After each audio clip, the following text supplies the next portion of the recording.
ఈ Ambajipeta marriage band trailer చూసారా? చూశాను. ఎలా అనిపించింది? చాలా బాగుంది. ఇంతకు కంటే ఇది కొంచెం ఇంకా ఇంట్రెస్టింగ్గా అనిపించింది చూసేసరికి. సుహాస్ గారివి నేను అన్ని మూవీస్ చూసిన ఆల్మోస్ట్.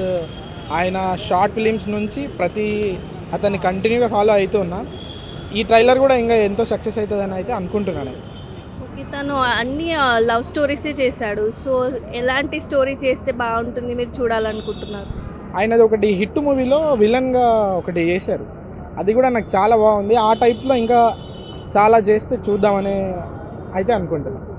ఇప్పుడు ఈ మూవీలో న్యూ హీరోయిన్ కదా, తన యాక్టింగ్ ఎలా ఉంది అండ్ తను ఎలా అనిపించింది? ట్రైలర్లో అయితే బాగానే అనిపించిందండి. మరి మూవీ వరకు వచ్చేసరికి మూవీ చూసి అప్పుడైతే నేను ఒక క్లారిటీకి రాగలను. ఇంకా మూవీ అయితే వాచ్ చేయలేదు, జస్ట్ ట్రైలర్ అయితే చూస్తాను. ట్రైలర్లో మీకు ఏం నచ్చింది? సుహాస్ గారి యాక్టింగ్, ఆయన యాంగ్రీనెస్, ఆయనలో ఉన్న ఫేస్ ఎక్స్ప్రెషన్స్ చాలా ఇష్టం నాకు సుహాస్ గారు అంటే. ఆయన మన ఈక్వల్ టు ఈ పెద్ద హీరోలు అని కాదు, ఆయనకి నేను హీరో అని అనుకున్న సిచ్యువేషన్లో ఒకటి షార్ట్ ఫిలిం తీశారు. ఆ షార్ట్ ఫిలిం నాకు ఎంత ఫేవరెట్ అంటే ఆయన్ని చూసాకే నేను కూడా ఒక యాక్టర్ అవుదామన్న ఫీల్ వచ్చింది నిజంగా. సుహాస్ చెప్పిండు ఈ మూవీ చూస్తే మీ గుండెలు బరువెక్కుతాయని. సో అంతగా ఏముంటుంది అనుకుంటున్నారు ఈ మూవీలో? అదే అండి, నేను మూవీ చూసాక నేనే పెట్టేస్తాను రివ్యూ. నాకు యూట్యూబ్ ఛానల్ ఉంది, ఆ యూట్యూబ్ ఛానల్లో పెట్టేస్తాను.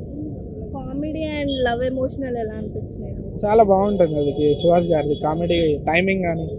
ఇంతకుముందు సినిమాల్లో చూస్తున్నాం కదా, పర్ఫెక్ట్ ఉంటుంది కామెడీ కానీ. ఇంతకు ముందు మూవీస్ కన్నా బెటర్ ఇది హిట్ ఇస్తుంది అంటారా? నేనైతే అనుకుంటున్నా బెటర్ హిట్ అవుతుందని. మరి ఆడియన్స్కి ఎలా పోర్ట్రే అవుతుందో, ఎలా అనిపిస్తుందో అయితే మన చేతుల్లో లేదు కదా. ఇప్పుడు న్యూ డైరెక్టర్ కదా ఈ మూవీకి, సో కొట్టేస్తాడంట. అంటే ఆయన ప్రతి సినిమాలో చాలా వరకు అయితే న్యూ వాళ్ళకి ఛాయిస్ ఇస్తాడు. మరి ఈ సినిమా కూడా సేమ్ అలాగే ఉంటుందని అయితే, హిట్ కొడుతుందని అయితే అనుకుంటున్నాను.